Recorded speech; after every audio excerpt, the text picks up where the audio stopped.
हाथाया गबाय नामा लोगो सोंनाय जों थांलाय फैलाय हर थाहैलायनाय लङा दैयाव दुगैलायनायमोन ना लोगो हेल' सिनाफोर गुड इभिनिं आंनि मोनसे गोदान भिडिअ नोंथांमोनखौ आरोबाव खनसे बरायहरलायबाय बिदिब्ला नोंथांमोना भिडिअखौ जोबजासे नायलांदो आङो दाखालि आगै सिबिरानि ब्रह्मनि बिखुनजोआ जे गावनि बिलोगो लावदङा एन्टिबिलिनि निरुपमाखौ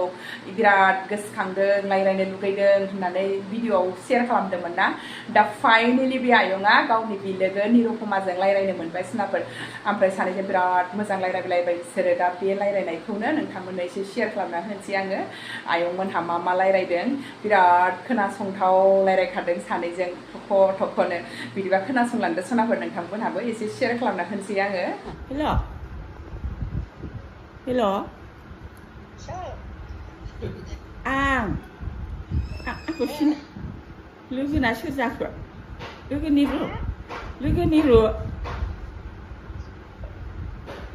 नोंनि नामखौ खिथादो बे माबाना उथुदथमा ना आंखौ बावबाय मिन्थिबाय आङो भानुथि ब्रह्मआ मिन्थिबाय उथुदथमा ना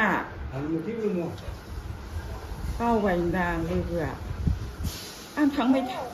थांबाय थायोमोन ना आङो नोंसिनाव सिनायदोंना सिनायाखै आंखौलाय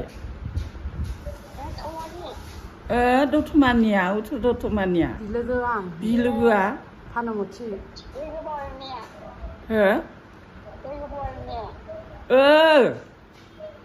हरनैबो होनो नालाय हरनैबो होनो नालाय ओमफ्राय दा सिनायबाय दा आंखौ आङो नोंखौ गोसोखांबाय थानानै नैबे बिहामजो सिबिरानजों बेहाय एक्सरे खालायनो फैनायाव रायलायलु ओंखारलांदों आंहा बेबायदि बिलोगो दंमोन मोजां मोनलायनांखानाय दा नुलायाखिसै अबाव दं फनबो गैलाया जोंनाव गोदोनि समाव बिदि गैयामोन होनबाय नालाय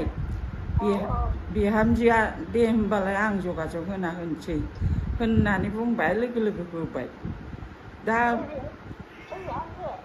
बेलाय सिबिरानि आंनि बिहामजो ना निउस होग्राया बड' निउस सिबिरानि आंनि बिहामजो गेजेर उन्दै फिसाला सानै नालाय फिसाजोआ दुइसिन हाबा जाबाय बिबो सासे गथ'नि बिमा जाबाय साबसिन नोंनालाय आंनाबो साथाम ना हौवा सानै हिनजाव सासे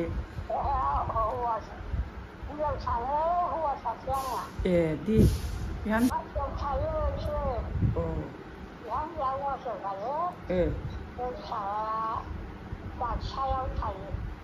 ओमफ्राय दा मारै दं देहाफ्रालाय माब्रै दं बेखौनोथ' मिथिनो लुबैलायदों सिखांनो हाला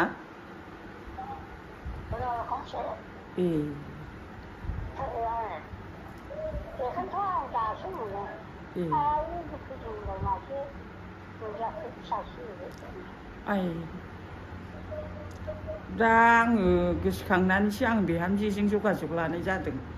ओमफ्राय दा आंखौ खोथा मथे अननानै जा बे माबाफ्रासो आंखौ सहाय होबाय दा नोंजों रायलायनोबो सुजुग सुबिदा मोनबाय गोजोननाय फैबाय दा मोखांखौ नुवाखिसै आं नोंनिखौ माया नोंनि मोखांखौ नुवासै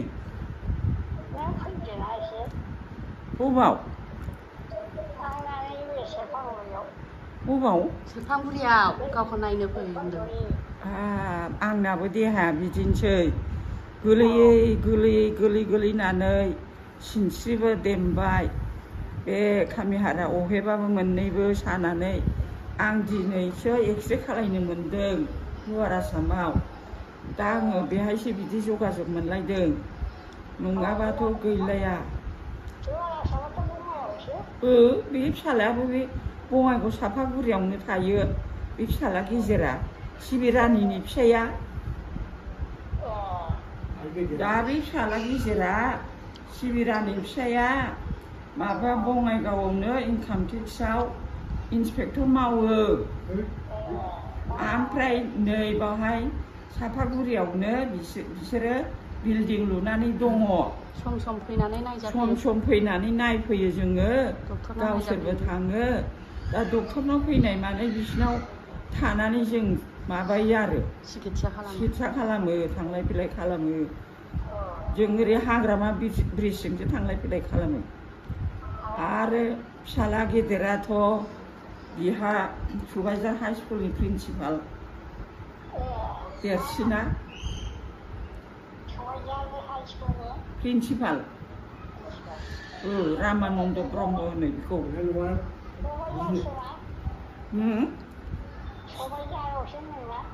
बे सुबाइजार हरै जोंहा नेहरू बाजार दंना लोगो बे सुबाइजार हाइ स्कुलाव हायार सेकेन्डारि गोदान खुलिबायना दा बेहायनो प्रिन्सिपाल मावो बियो फिसाला गिदिरा आरो दा बे उन्दैया आं दा खिथानायानो आरो फिसाजो डिग्री कमप्लिट खालामनानै गावसोर मोजां मोननायजों मालाय हाबा जाबाय दा सासे गथ'नि बिमा फिसाजो सासेल' फिसाला सानै आं नोंखौ नायनो लुबैदोंमोनहाय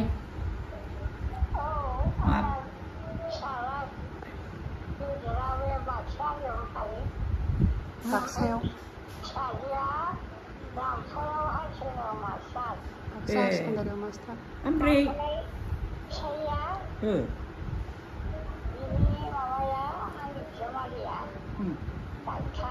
डाक्टारनो मा डक्टर बिलाय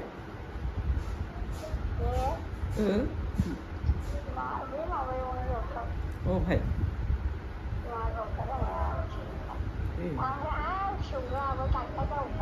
फिसाफ्राबो डक्टर जाजोब्बायनो फिसाफ्रा देरलायबाय मालाय डक्टर लाइना डक्टर आंहा डक्टरखौ फरायहोनो हायाखिसै दा मालाय गावबागाव लाइन गावबागाव होसोनानै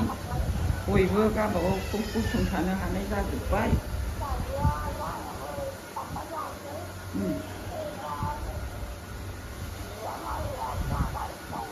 दे हा नोंना हाथाया गबाय नामा लोगो रायलायनायाव हाथाय गबाय नामा नंदां सोंहरगारबाय आं दे आङो बोरै फैनो आं न'आवनो थांनो हायाखै सिं सानायालाय सिङानो दासो एक्सरे खालामहैबाय ना बायखो ना माखो दा रिपर्टआवसो मोनसिगोन दा उनाव फिसाला लायगोन रिपर्टखौ दा आङो जेरावबो थांनो हाला खाथि खालायावल' ओरैनो खुनुरुखुमै फिरफिलिखौनो गाखोनो गिबाय आं दा खुनुरुखुमै दा फिसाला दोनलांगोन न'आव हाग्रामा बारलांलायनांगौ जोंना थांगाबारि गामियावसो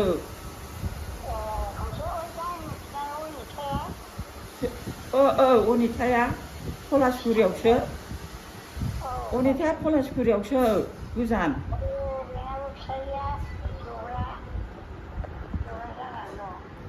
ओमफ्राय नोंना मोजाङै दङ दा रुगाया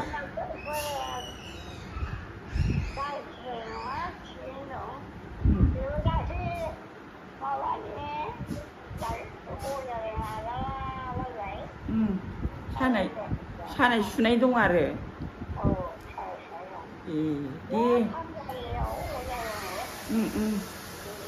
सानाय सुनाया बयहाबो जाजोब्बाय आंहालाय गोदो जेबो बेमार गैयामोन ना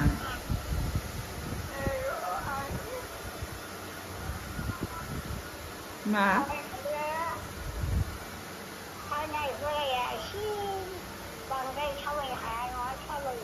आंनाबो बिदिनो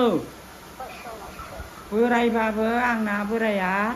साइकेल सलायलायनानै सुबाइजार माबायाव नेहरू बाजाराव थांबावो फिरफिलिबो गाखोआ बियो गोरा मालाय सानाय सुनाय जेबो गैया मेगनाबो मोजाङै दं खोमायाल' एसे खमजुरि जालांबाय मानसियालाय देहालाय फिसा गोराथार जेबो जाया बेहा आहासो जालुबाय थायो ओमफ्राय आहा मा जाखो दा गोलैबाय थायो नालाय गोलैयैनो आङो दा बिदिनो सिं सानाय अहेब सानाय बिदि जालांबाय नङाबा जेबो बेमार गैयामोन आंनाव जोंबा रायलायनो थोआखै दा मोखांखौसो नुलायनाय जायाखिसै नायगौमोनहां थांबाय खबर मोनहैखाबायमोन बे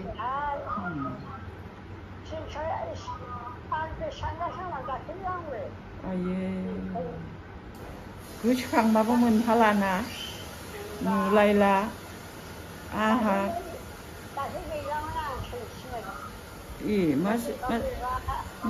मा जाया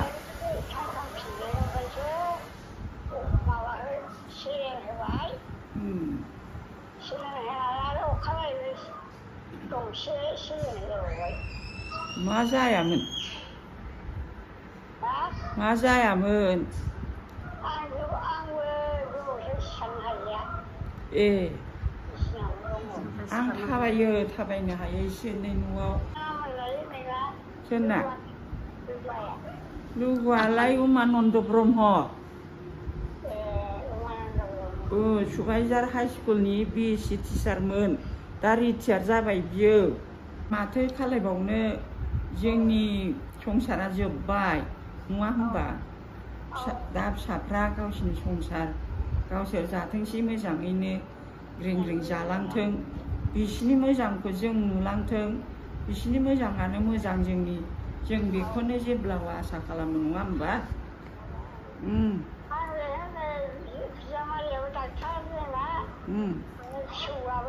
दे फिसौआ उन्दै उन्दैसो जोंना फिसौआ उन्दै उन्दैसो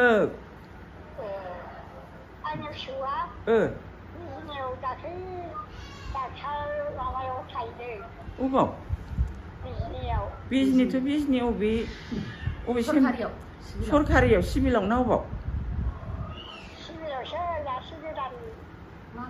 मा नाम बे फिसौलानि नामा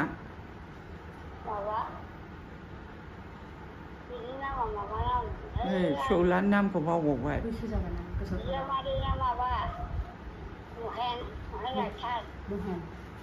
अबेहाय मावो दालाय अबहाय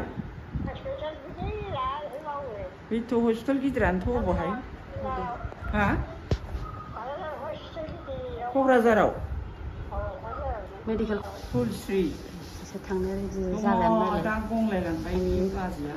थाङानो आरोखि दानो दे होमबालाय दोनथ'नोसै दे लोगो दे 3था 4थायावसो थांगोन गानखाबाय नै दे 12थायावनो गानखाबाय मा होननांगौ दे बिदिखौ गोजोनसै नुलायाखिसै हा नुलायाखिसै लोगोजों थिं रायलायखानोसै आया भिडिअ कलिंबो हरजायो बिसिना मबाइला गुवार नंगौना नङा नायनो मबाइला गुवारबा भिडिअ कलिं हरजायोना मोखां नायलायनो हा जोबानो रोङा बानायनो रोङानो दे होमबालाय बिदिनो रायलायबाय थादो दे